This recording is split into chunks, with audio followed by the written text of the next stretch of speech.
Hello mga katito, mga katita. Dito po ako sa Quiapo. Papagawa po ako ng salamin.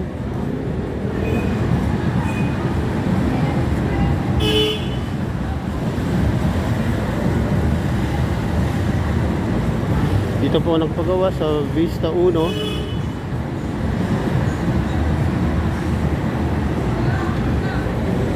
Ito lang po, konting lakad pagbaba ng Recto Station.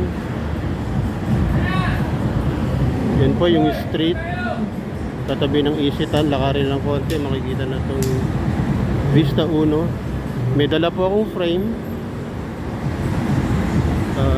Ako po yung nearsighted, so need ko lang po ma-improve yung eyeglasses ko. So